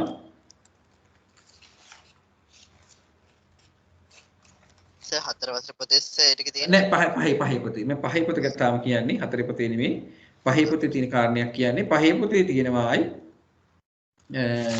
මේ පිටුව 85 පිටුවේ ඔය කියන 10 12ත් 21ත් කියන කතාව. මේ තියෙන මෙහෙම ග්ලූකෝමා කියන තත්ත්වය. ඔය 12ත් 21ත් අතර කියන්නේ ග්ලූකෝමා කියලා රෝගී තත්ත්වයක් තියෙනවා. ඒ ග්ලූකෝමා රෝගී තත්ත්වයේදී මේ මොකද වෙන්නේ රුධිරයේ රස මේ පීඩනය 12යි 21කට වඩා ඉහළ යනවා. හරි? එහෙම වුණාම මොකද වෙන්නේ? ආන්ගේ තත්ත්වයට අපි කියනවා ග්ලූකෝමාව කියලා. ඒකෙන් කොච්චර ඔපරේෂන් කරත් ඇහැ අපහු පේන්නේ නැහැ. පේනීම අඩු ප්‍රමාණයක් තමයි ඇති වෙන්නේ ග්ලූකෝමා කියන එක තත්වයේදී. එතකොට ඒකේ බලන්න මේ සටහන කියවලා ඒකේ තියෙනවා 12ත් 21ත් අතර අගයක් ගන්නවා කියලා ග්ලූකෝමා තත්වයේදී. ඊළඟට තියෙනවා ඇස් සහ නිය කහ පැහැවෙනවා කියලා උදර වේදනාවකුත් තියෙනවා. දැන් ඒ කියන අපේ හාමුදුරන්ට මොකක්ද තියෙන ලෙඩේ? එයාට ඇස් ඇරලා බැලුවහම ඇස් මේ ඇස් තුල මොකක් වෙලාද? කහ පාටයි. නිය බැලුවහම මෙහෙම තද කළා. නිය තද කරනහමත් කහ පාටයි. එතකොට ඒකෙන් අදහස් වෙන්නේ පෝෂක පදාර්ථ කොටස් නෑ. මෙයා ඔක්සිජන් අරගෙන ටිකක් මෙයා යකඩ සහිත ආහාර ඒව අරගෙන ටිකක් විවේකීව ඉන්න ඕන කෙනෙක් කියලා තේරෙනවා. එතකොට මොකද වෙන්නේ මේකෙදි? ඇස්සහනිය කහ පැහැවෙලා තිනවා උදර වේදනාවකුත් තියෙනවා. එතකොට ඇස්සහනිය කහ පැහැවෙන්නේ මොන හේතුව නිසාද? මොකද්ද හේතුව? අපි අහන්නේ මේකයි. ඒකි අපි ළඟට යන්නේ වට අනුරුද්ධ හිමි පත්වී ඇති රෝගී තත්වයේ වන්නේ. අනුරුද්ධ හිමිට හැදලා තියෙන මොකද්ද රෝගේ? මේ තියෙන විදිහට දැන් ග්ලූකෝමාව නේද? ග්ලූකෝමාව හැදලා තියෙන්නේ. අනුරුද්ධ හම්බුවට හැදලා තියෙන්නේ ග්ලූකෝමාව. ඒ කියන්නේ 33. මෙන්න මේ රෝගේ තමයි යට හැදලා තියෙන්නේ. ඊළඟට වර්ණන්දතාව කියන එක අපි අන්තර්ජාල පිළිමේ පාඩම් වලදී මම මේ කියන කාරණා කතා කරා. මේ 40 සඳරිය කියන එක නම් අපේ හම්බුරු දන්නවා සාමාන්‍යයෙන් අවුරුදු 40 පෙන්නට පස්සේ හැදෙන රෝගී තත්ත්වයක්. වර්ණන්දතාවය කියන්නේ රතු, නිල්, කහ කියන පාට තුන හඳුනා ගැනීමේ අපහසුතාවයක් ඇති වෙනවා වර්ණන්දතාවයේ තියෙන අයට. ඒතර එහෙම වුණාම ඔය මෝටර රථ එහෙම එලවන්න ගියාම ගැටලු ඇති වෙනවා. ඇක්සිඩන්ට් එහෙම වෙන්න පුළුවන්. මොකද පාට පේන්නේ නැතු වෙනවා වර්ණ. ඊට සුබෝධ හිමි පත්වී ඇති රෝගී තත්ත්වයේ වෙනුවේ සුබෝධ හාමුදුරුවෝ එයා මොකද්ද කරන්නේ? එයාට තියෙන හේතුව මොකද්ද? සුබෝධ හිමි පත්වී ඇති රෝගී තත්ත්වයේ වෙනුවේ කියලා තව එකක් ඇවිල්ලා තියෙනවා. ඒ කියන්නේ මේක ප්‍රශ්නාංක 31. ඒකේ උත්තරේ බලන්න මොකද්ද කියලා. ඒකේ යකඩ උන්නතාවයනේ. යකඩ උන්නතාවය තමයි එන්න ඕනේ. මොකද හේතුව? සුබෝධ හිමිගේ ශරීරය සුදුමැලි වෙලා තියෙනවා. ශරීරය සුදුමැලි වෙන්නේ අපි කියන්නේ යකඩ උණතාවයකට. මේක තමයි පිළිතුර වෙන්නේ. පාචනය වෙන්න බෑ. මොකද වඩේ ලියන එකක් මේක සඳහන් කරලා නැහැ. අයිඩින උණතාවක් වෙන්නත් බෑ. ගලගණ්ඩේ එළියට ඇවිල්ලා තිනවා පෙන්නලත් කියලාත් මේකේ නැහැ. හැබැයි ඇපෙන්ඩිසයිටිස් කියලා එකක් තියෙනවා. ඒ කියන්නේ පිත්තා මේ මොකද්ද උණ්ඩක පුච්චේ ගල් අර එකතු වෙමින් ඇති වෙන තත්වයක්. අන්නේ හතරම උතන දාලා තිනවා. ඒකෙන් අහන්නේ සුබෝධ හාමුදුරන්ට මොකද්ද හැදිලා තියෙන්නේ? මේවා හොඳ විශ්ලේෂණාත්මක ප්‍රශ්න. මේ වගේ ප්‍රශ්න අනිවාර්යයෙන්ම පිරිවෙන අවසාන විභාගයට අහනවාමයි. ඒ හින්දා මේ ප්‍රශ්න නැවත බලලා රෙකෝඩින් එක බලලා හරි කවන්නේ පුළුවන් වෙලාවට මේ පාඩම් මතක තියාගන්න. ඒකට ඒකක් ගන්න එක එච්චර අමාරු නැහැ. ඒතර සුබෝධ හාමුදුරුවෝ පත් වෙලා තියෙන්නේ යකඩ උණුතාවය නිසා තමයි ওই රෝගී තත්ත්වය ඇති වෙලා තියෙන්නේ. ඊළඟට රාහුල හිමි පත්වී ඇති රෝගී තත්ත්වය වුණේ. දැන් උනට තව අනිත් තව හාමුදුරුවෙක් ඉන්නවනේ. එයාගේ ඇස් සහ නිය කහ පැහැවිලා තියෙනවා. ඇස් නියයි කහ පැහැවිලා තියෙනවා. එහෙම කහ පැහැවෙන්නේ මොකක් නිසාද? දැන් අපි අර ඉස්සෙල්ලා කියපු කාරණයට ප්‍රතිවිරුද්ධ කාරණයක් කියන්නේ. පිත්තාශය ගල් ඇතිවීම. පිත්තාශය ගල් ඇතිවීම නිසා වෙන්නත් පුළුවන්. හරි වෙන හේතුවක් වෙන්න පුළුවන් පිත්තාශය ගල් ඇති වුණොත් එහෙම වෙන්න පුළුවන්. හරි කියපු කතාව. එතකොට සුබෝධ හිමි පත්වේති රෝගී තත්ත්වය යකට උන්තාව රාහුල හිමි. දැන් රාහුල කියන හාමුදුරුවන්ගේ කරුණාව මෛත්‍රී ඔක්කොම තියෙනවා. එයාට සමහරවිට ඔය මේ මොකද්ද වෙන්නේ මේ අහන්නේ මේකේ රාහුල සුමේධ හිමි පත්වේති රෝගී තත්ත්වය නේද? ඒක අපි කිව්වා. ඊට රාහුල හිමි පත්වලා තියෙන රෝගී තත්ත්වය වෙන්නේ ඇස් කහනිය කහ පෑවෙලා තියෙන උදර වේදනාව තියෙනවා. ඒ කියන කාරණේ මේකේ තියෙන පොතේ බලන්න. ආහාර ජීර්ණ පද්ධතිය යටතේ කතා කරලා තියෙන රෝග කිහිපයක් පිත්තාශයක ගල් ඇතිවීම කියන එක. එතකොට අන්න ඒකෙදි තමයි ඔය කියන ලක්ෂණ දෙක ඒකේ සඳහන් කරලා තියෙනවා. එහෙනම් මෙයාට හැදිලා තියෙන්නේ පිත්තාශයක ගල් පිටුව 63. පිත්තාශයක ගල් ඇතිවීම. ඒකත් රෝගී තත්වයක්. එතකොට පිත්තාශයේ ගල් ඇති වුනහම මේ පිත්තාශයේ ගල් වලට අපි සාමාන්‍ය ක්‍රමවේදය තමයි පිත්තාශයේ ගල් තියෙනවා නම් කෙනෙක්ගේ ඔය බඩේ දකුණු පැත්තේ හිම ටිකක් ලොකු තද වේදනාවක් එනවා. මොකද එහෙම වෙන්න හේතුව පිත්තාශයේ තමයි ওই ගල් තියෙන්නේ. අපි තෙල් සහිත ආහාර ගත්තාම ඒ තෙල් සහිත ආහාර මේද තෛලෝදීකරණය කියලා ක්‍රියාවලියකට භාජනය වෙනවා. ඒ කියන්නේ විශාල මේද ගෝලිකා කුඩා මේද ගෝලිකා බවට පත් කරන්න උවමනා වෙනවා. එහෙම වුණාම මොකද කරන්නේ? පිත්තාශයේ ඇකිලිලා පිත්තාශයේ තියෙන පිත ග්‍රහණීය හරහා ආහාර ජීර්ණ පද්ධතියට දෙනවා. එහෙම දුන්නාම තමයි අපේ තියෙන ලොකු මේද ගෝලිකා කුඩා මේද ගෝලිකා බවට පත් වෙන්නේ. එතකොට එහෙම මේ පිත්තාශයේ ඇකිලෙනකොට ඒවා ටිකක් ලොකු ගල් තියෙනවා නම් ඒ ගල් අර බිත්ති වල වැදිලා බිත්තිය තුවාල වෙන්න පුළුවන්. ඒ බිත්තිය වදිනකොට තමයි අපිට ලොකු බඩේ වේදනාවක් දැනෙන්නේ. ඒතර පිත්තාශයක ගල් ඇති වෙන එක අපේ හාමුදුරන්ට වළක්ව ගන්න පුළුවන්. ගොඩක් ඔය ඇඹුල් ಜಾති ඇඹුල් සහිත ආහාර ගන්න එක ටිකක් අඩු කරන්න ඕනේ. ඊළඟට කොළ පාට ඇපල් වලට සාමාන්‍ය පිත්තාශයක ගල් තියෙනකොට හොඳ බෙහෙත් ටිකක් මම මේ කියන්නේ සාමාන්‍ය ආහාර වලින් ගන්න පුළුවන් ටිකක්. කොළ පාට ඇපල් වලට ඔලිව් ඔයිල් බින්දු කිහිපයක් දාලා කපලා ආහාරයට ගන්නවා නම් පිත්තාශයක ගල් තියෙන කෙනෙකුට සහනයක් ගන්න පුළුවන්. ඊළඟට තව තියෙනවා සීනි කැකිරි කියලා ගෙඩි වර්ගයක් තියෙනවා. ඒවා ඇට පිටින් පොත්ත ඇරලා ඒක කැකිරි ගෙඩිය වගේමයි. අපි ඒවට කියන්නේ සීනි කැකිරි කියලා කියනවා. පිටි කැකිරි කියලා කියනවා සමහර ප්‍රදේශවල. එතකොට ඒකේ පොත්ත ඇරලා ඇට පිටින් බ්ලෙන්ඩර් කරලා හිස් බඩ බොන්න පුළුවන් නම් ඊටාම හොඳයි. ওই පිත්තාශයක ගල් දියවීමට ලක් වෙනවා කියලා කියනවා. ඉතින් ඇත්තට මේකේ සහනයක් ගන්න පුළුවන්. ඊට පස්සේ මේ සීනි කැකිලි වල ඇට තෝරලා අරගෙන ඕනනම් රැයට වතුර එකේ දාලා තිබ්බහම උදේට ටිකක් සෙවල ගතියක් වගේ එනවා. ඒ ඇට ටික පෙරලා වතුර ටික බිව්වත් ඉතා ගුණ තත්වයක් ওই පිත්තාශයක ගල් තියෙන කෙනෙකුට ගන්න පුළුවන්කම තියෙනවා. ඉතින් ওই සාමාන්‍ය පිත්තාශයක ගල් තියෙන කෙනෙකුට කරන්න පුළුවන් දෙයක් තමයි මම කිව්වේ. ඔවා සාමාන්‍යයෙන් අපි සෞඛ්‍ය ගැන දැනගන්න ගන්නවා නම් ඕවා දැනන් ඉන්න ඕන. ඊළඟට ඔන්න බලන්න මුඛ සෞඛ්‍ය හොඳින් ආරක්ෂා කරගනිමින් සම්පූර්ණ දත් ප්‍රමාණයේ මුඛයේ තිබූ අසේල පසුගිය දා සිදු වූ හදිසි අනතුරකින් කුණ්ඨක දත් දෙකකට හානි සිදුවීම නිසා ගලවා ඉවත් කිරින මොන දත් දෙකක්ද කුණ්ඨක දත් ගැලෙව්වා කුණ්ඨක දත් දෙකක් දැන් අසේලගේ මුඛයේ තිබෙන රදන කහ කුණ්ඨක දත් අතර සරලව අනුපාතයේ පිළිවෙලින් දැක්වෙන්නේ දැන් මේක සෞඛ්‍යයට වැඩිය හාමුදුරු කෙනෙකුට තර්කානුකූලව දෙයක් පොඩි ගණනය කිරීමකින් ගන්න පුළුවන්ද කියන එක බලන්න තමයි මේ ප්‍රශ්න පත්‍රයට මේක දාලා තියෙන්නේ. මුඛ සෞඛ්‍ය හොඳින් ආරක්ෂා කරගනිමින් මුඛ සෞඛ්‍ය හොඳින් ආරක්ෂා කරගනිමින් කියලා අදහස් කරන්නේ වැඩින පුද්ගලයෙකුගේ අපි දන්නවා දත් 32ක් තියෙනවා. මේ කියන පුද්ගලයාටත් දත් 32ම තියෙනවා. ඒ තියෙන පුද්ගලයා මොකද කරන්නේ? ඒ මුළු දත් ප්‍රමාණයම යාගේ ශරීරයේ තියෙද්දි එයා හදිස්සිය අනතුරකට ලක් වෙනවා. ලක් වුණාම යාගේ තියෙන කුණ්ඨක දත් දෙකක් හානි වෙනවා. හානි වෙලා ගලවලා ඉවර කරාට පස්සේ ගලවලා අහක් කරාට පස්සේ දැන් අහනවා මෙන්න මෙයා රදනකයි කුණ්ඨකයි කොහොමද පිහිටලා තියෙන්නේ? ඒවා පිහිටන සරලම අනුපාතයේ පිළිවෙලින් දැක්වෙන්නේ කියලා. දැන් මේක සාමාන්‍යයෙන් මේ වගේ ප්‍රශ්නයකදී අපි දැන් මේ ප්‍රශ්නේ බැලුවොත් එහෙම පිළිවෙල අවසාන විභාගෙදී අපි හාමුදුරුවෝ 100ක් විතර ගත්තොත් දෙන්නෙක් තුන් දෙනෙක් තමයි ලියන්නේ. එතකොට මේ වගේ ප්‍රශ්නයකට පිළිතුරක් ලියන්න ටිකක් ලොකු දක්ෂතාවයක් ගණිතමය හැකියාවක් තියෙන්න ඕනේ. අපි බලමු ඔය ප්‍රශ්නෙට කොහොමද පිළිතුර ගන්නෙ කියලා. මෙන්න මෙතන තියෙනවා ඔය කුණ්ඨක දත් තියෙන ප්‍රමාණය මෙතන අපි තියෙනවා කුණ්ඨක දත් එතකොට 8කුත් රදනක දත් 4කුත් පුරස්චාරක දත් 8කුත් චාරක දත් 12කුත් කොහොමද තියෙන්නේ එතකොට ඔන්න ඔහොම තියෙනවා එතකොට අපි ඕක බලමු මේ උත්තරේ ගන්නෙ කොහොමද කියලා අපි බලමු මේ ඔන්න දැන් මේ කූර පූචා කියලා මම මේක කිව්වා ඔය ඉස්සෙල්ලා කූර පූචා කියලා මතක තියාගන්න 2123 කියලා 21 23 කියලා ලියාගන්න කියලා මම කිව්වා මේ ආශ්‍රයෙන් අපිට පුළුවන් මේ තියෙන්නේ අපේ දැන් අපි මෙතනින් මෙහෙම මේ මම කරන දේ පේන වැටිය හාමුදුරන්ට දැන් මෙතනින් මෙහෙම වෙන් කරාම උඩ ඇඳයි යට ඇඳයි උඩ ඇඳයි යට ඇඳයි වෙන් වෙනවනේ දැන් ඒතර මේ තියෙන්නේ මෙතනින් ඉඳන් මේ උඩ ඇඳ කොටස හෝ යට මේ ඇඟි එක පැත්තක තියෙන කොටසක් තමයි මේ තියෙන්නේ. මේක මෙතන ඉඳන් මෙන්න මෙතෙන්ට තියෙන දත් ප්‍රමාණය තමයි මේකේ මේ පෙන්නලා තියෙන්නේ. කුර පුචා කියන්නේ. කුර පුචා. එතන මේ කොටස. ඒ වගේ කෑලි කීයක් තියෙනවද? මෙතනක් තියෙනවා, මෙතනක් තියෙනවා, මෙතනක් තියෙනවා, මෙතනක් තියෙනවා. කීයක් තියෙනවද? 4ක් තියෙනවා කොටස්. නේද?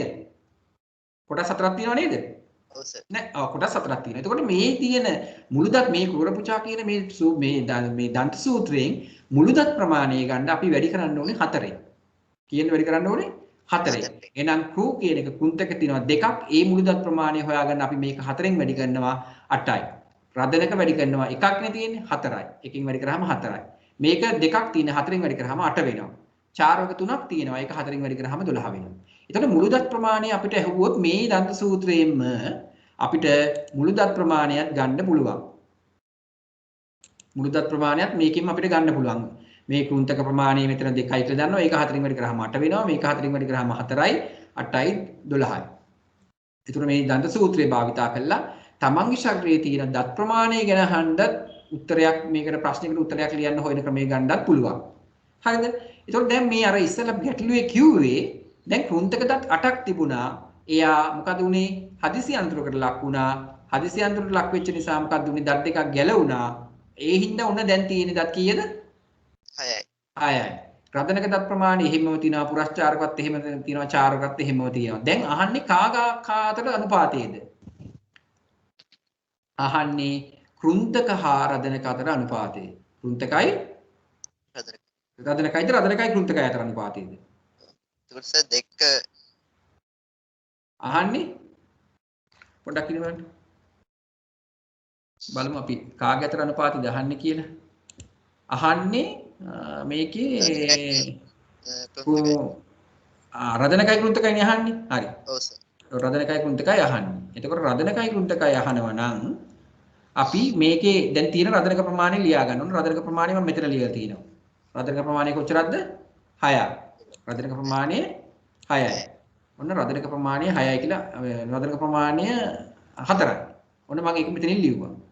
ඊළඟට කෘන්තක ප්‍රමාණය දැන් තියෙන දෙකක් ගැලවුණානේ. දැන් තියෙන්නේ කීයද? 6යි. එයත් අපි මෙතනින් මෙහෙම ලියා ගන්නවා. මේ දාලා තියෙන අනුපාත ලකුණ. අනුපාත අපි මේ වගේ ඩොට් දෙකකින් තමයි දක්වන්නේ. යම් කිසි දෙයක් අතර අනුපාතය 4ට 6යි. මෙයාගේ 4ක් තියෙනකොට අනිත් එක්කෙනාගේ තියෙන්නේ 6යි. එතකොට සරලම අනුපාතය යම් කිසි දෙයක අහනවා කියන්නේ දරුවෝ අපි මේ සංඛ්‍යා දෙකම බෙදෙන කුඩාම සංඛ්‍යාවෙන් බෙදනවා. මේ දෙකම බෙදෙන කුඩාම සංඛ්‍යාව අපි දන්නවා 2 කියලා නේද? 3ෙන් බෙදන්න බැහැනේ. අපි බලමු මුලින් එකෙන් කොහොමද බෙදෙනවා. ඒක අපිට අපි එකෙන් බෙදලා වැඩක් නැහැ. බලනවා අපි කුඩාම සංඛ්‍යාව අනුපාතය ගන්න අපි බලන්නේ බෙදන්නේ හැමතිස්සෙම 2කින්. ඒතකොට 2කින් බෙදුවාම මේක උත්තරේ. 4 වෙනි එක නේද උත්තරේ. බලමු උත්තරේ මොකක්ද කියලා. ඒකට ඔන්න 4නේ තියෙන්නේ මෙතන 4ක් බෙදෙනවා 2කින්. ඊළාට මෙතන 6ක් බෙදෙනවා 2කින්. 2කින් බෙදුවාම මේක 2ට 2යි 6ට 2 ඒවා 3යි 2ට 3 අනුපාතයේ එන්නේ. එහෙනම් අනුපාතය මොකද්ද වෙන්නේ? 2ට 3යි. එහෙනම් ඕකේ පිළිතුර වෙන්න ඕන 2ට 3 කියන අනුපාතයේ තියෙන පිළිතුර.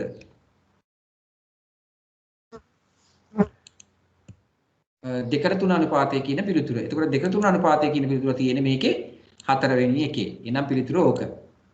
හරිද?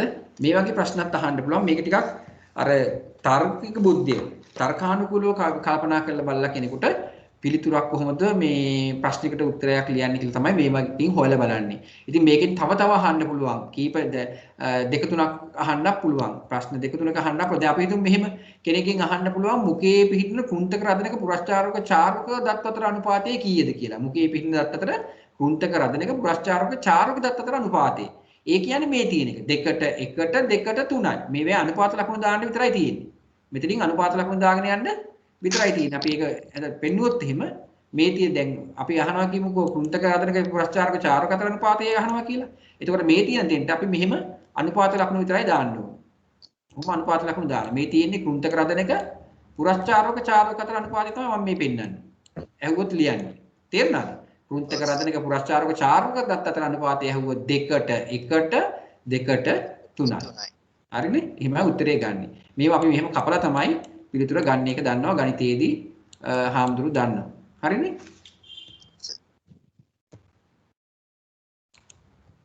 මතක ඉන්නේ මොකක්ද මේ සද්දයක් ආවා මේක මේවා කරනකොට.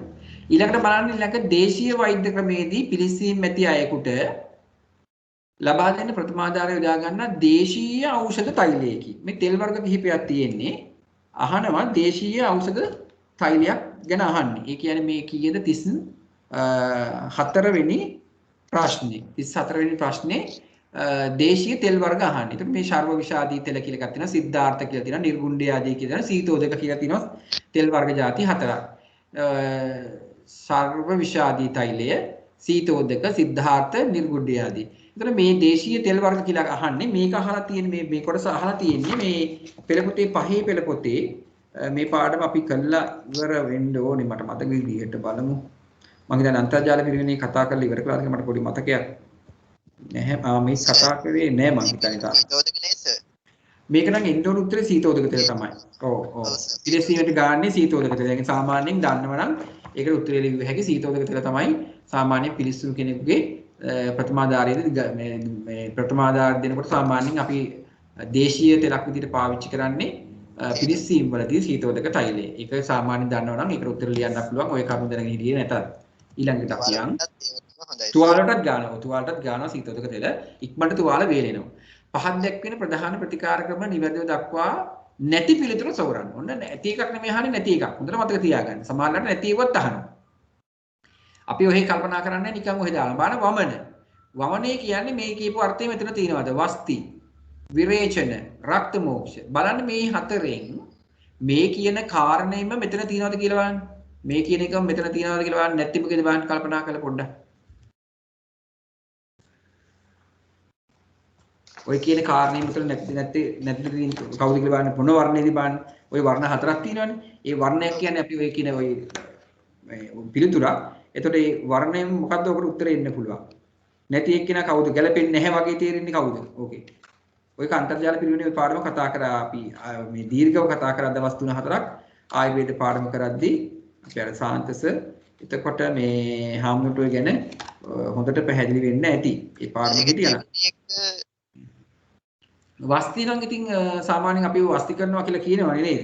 බුදු මාර්ගයෙන් ඖෂධ ඇතුළු කරලා තමයි වස්ති කරන්නේ කොහොමද? අපි මේ ඒක හරි. ඒ කාරණේ හරි. මොකද්ද වෙන්නේ? දෝෂ පහ කිරීම. විරේචනය කියන්නේ සර්. විරේචනය කියන එකත් විරේචන මගින් දෝෂ පහ කිරීම කියන්නේ මොකද්ද? විරේචනය කියන්නේ මොකද්ද කියන්නේ? බඩ විරේක කරනවා. අපි බඩ මේ සුද්ධ වෙලා යන බෙහෙත් වර්ග දෙනවා. බඩේ ලියන්නේ.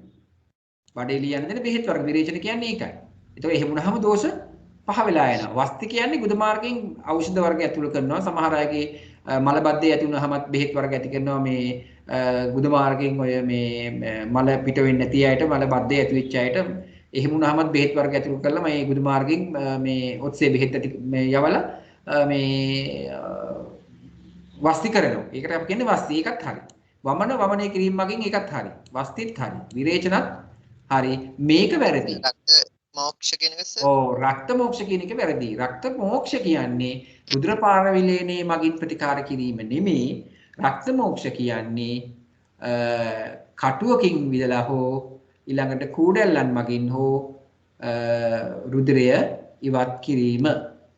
පාරවිලනේ කිරීම මේ රුධිර පාරවිලනේ කරනවා කියන්නේ අපි කෙනෙක්ගෙන් ගත්ත රුධිරයක් අපිත් එක්ක අපේ රුධිරයත් එක්ක සසඳලා බලලා අපිට පිටින් රුධිරය දෙනවා. ඒකට අපි කියනවා රුධිර පාර විලේන කියලා. සමහර ශල්‍ය කර්මවලදී හදිසියේ අනතුරකට ලක් වෙච්ච කෙනෙකුට රුධිර වහනේ ගොඩක් වෙච්ච කෙනෙකුට අපි රුධිර පාර විලේනය කරනවා.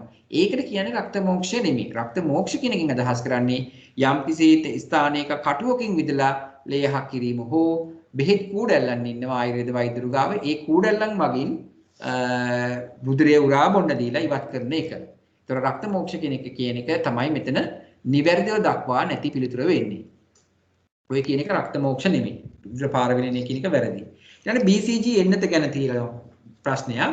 මේක අහලා තියෙන්නේ පිටුව 104 පිටුවෙන් BCG එන්නත ගැන.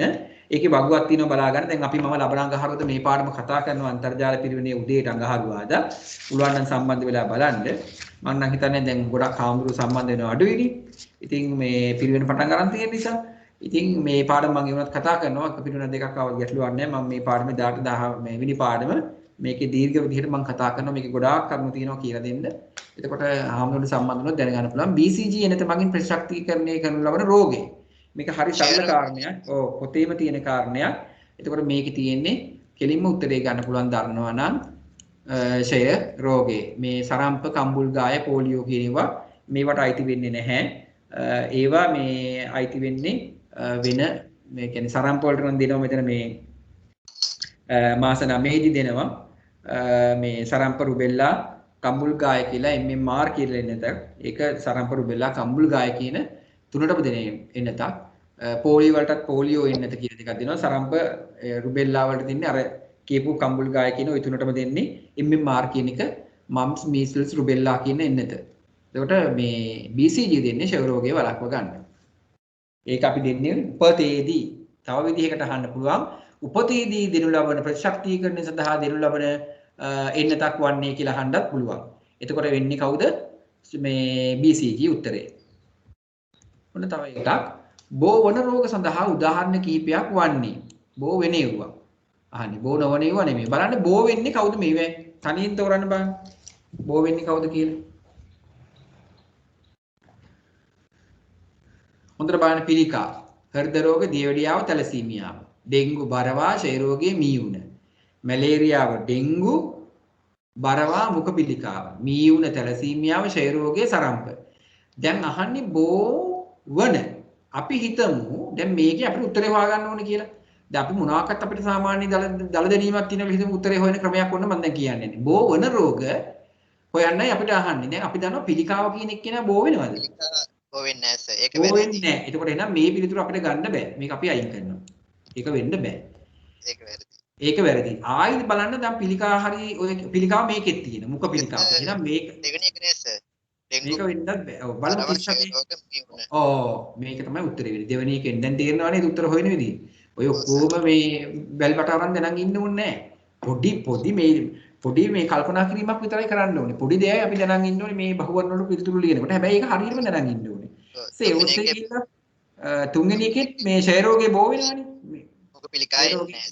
ඔව් මුඛ පිළිකා නැහැ. ක්ෂය රෝගේ බෝ වෙනව එකක්. ඒක බෝ වෙන එකක් තියෙනවා. සරම්පත් ඉතින් මේ ඇත්තම බාහිර පරිසරයෙන් බෝ වෙන්න පුළුවන්. තැලසීමියාව කියන එක පරම්පරාවට යන එකක්. මී උනත් මීයන් ඒ කියන්නේ මීයන්ගේ අසුචි හෝ මුත්‍රා වලින් බෝ වෙන එකක් ඒක. සරම්පත් නැහැ. එතකොට මේකේ උත්තරේ වෙන්නේ මේක. ඔව් මේක තමයි උත්තරේ එන්නේ. හරි? මේ තැලසීමියාව කියන එක බෝ වෙන්නේ නැහැ. ඒක පරම්පරාවට යන රෝගයක්. එතකොට මේක නොතිබුණා නම් මොකද වෙන්නේ? මෙයා හිටියේ නැත්තම් මේ උත්තරේ ගන්නත් පුළුවන් කමක් තියෙනවා.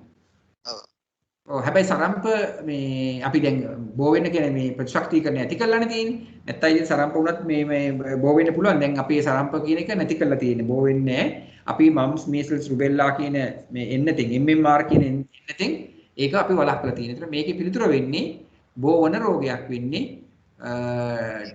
ඩෙන්ගු බරවා ක්ෂය රෝගය. මේ වෛරස් එකක් මගින් මේක බෝ වෙනවා. ක්ෂය රෝගයත් මේ බෝ වෙනවා. මී වුණත් ලෙප්ටෝස්පයිරොසිස් කියන මේ බැක්ටීරියාවෙන් බෝ වෙනවා. ඒතර උත්තරේ වෙන්නේ දෙක.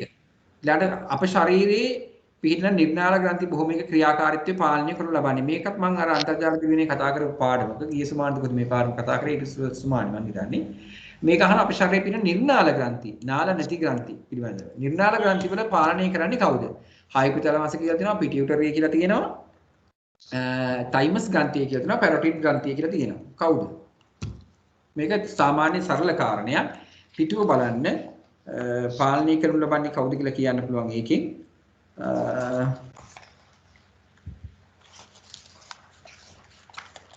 මේකේ පෙළ පොතේ පාඩම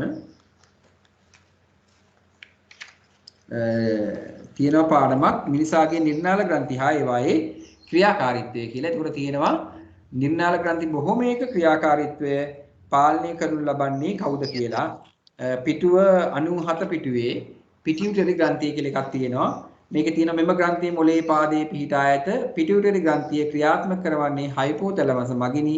අනෙකුත් අන්තරාසාරක ග්‍රන්ථි බොහෝමයක ක්‍රියාකාරීත්වය පාලනය කරනු ලබන්නේ පිටියුටරි ග්‍රන්ථීන් ශ්‍රාවය වන හෝමෝනයක් මගිනි. අන්න ඔතනින් තමයි ওই කාරණේ අරන් තියෙන්නේ. එතකොට එහෙනම් අපේ ශරීරයේ පිහිටන නිර්නාල ග්‍රන්ථි බොහෝමයක ක්‍රියාකාරීත්වය පාලනය කරන්න හේතු වෙන්නේ කවුද? පිටියුටරි ග්‍රන්ථිය. ඔව් හයිපොතැලමස්ෙන් කරන්නේ මේ ක්‍රියාත්මක කරනවා. පිටියුටරි ග්‍රන්ථිය ක්‍රියාත්මක කරන ඔය වැඩේ කරන්නේ.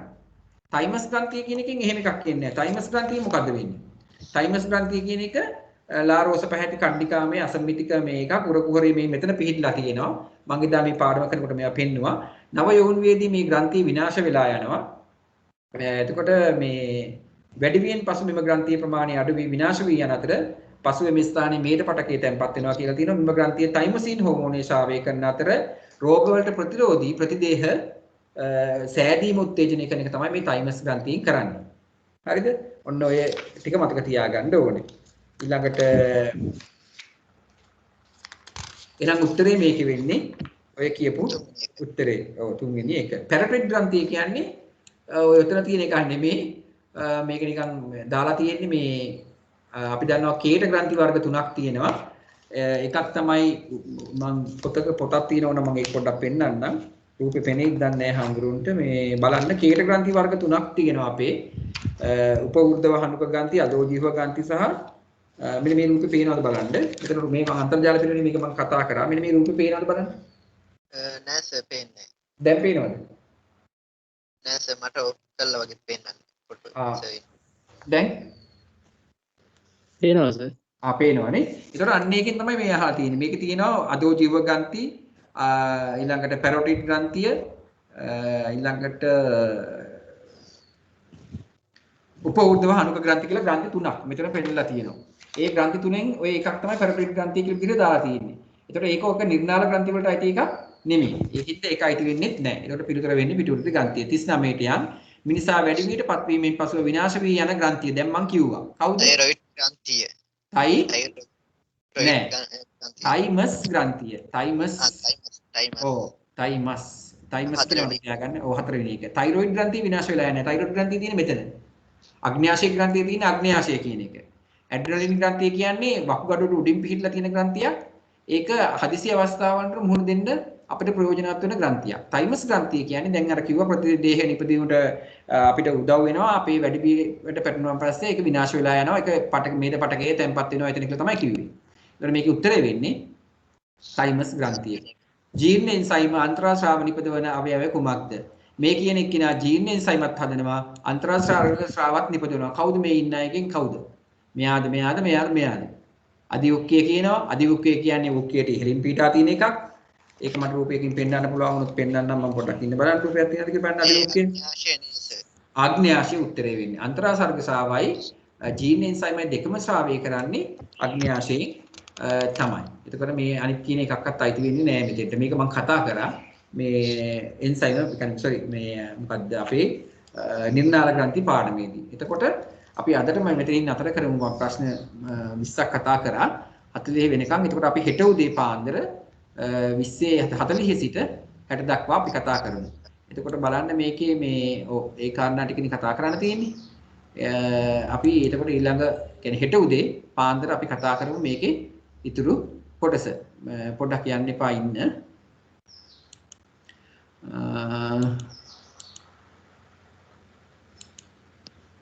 මේකේ chat එකේ දාලා තියෙන මොකක් හරි පණිවිඩයක් දන්නේ නැහැ. හරි. ඊළඟට මේ අපේ පිරිවෙන් දැන් කීපයක් ඇවිල්ලා තියෙනවානේ. ඒ පිරිවෙන් ටිකේ සුබද්‍රා අපේ හාමුදුරු ටික තමයි මේ ඉන්න හාමුදුරු ටික අවිමුල ජෝති පිරිවෙනත් ඇවිල්ලා තියෙනවා නේද? බෝධි විහාර පිරිවෙනත් ඇවිල්ලා තියෙන අපේ පිරිවෙන. ඊළඟට සුබද්‍රාරමේ ඉන්නවා ධම්මරතන මූලික පිරිවෙනත් ඉන්නවා. ඒකට පිරිවෙන හතරක් ඇවිල්ලා තියෙනවානේ. එතකොට මතක තියාගන්න මේකේ මේ හෙට උදේ අපි 4:00ට මේ කතා කරනවා. මම මේකේ රෙකෝඩින් ඕෆ් කරනකන් ඉන්න. එතකොට හෙට උදේ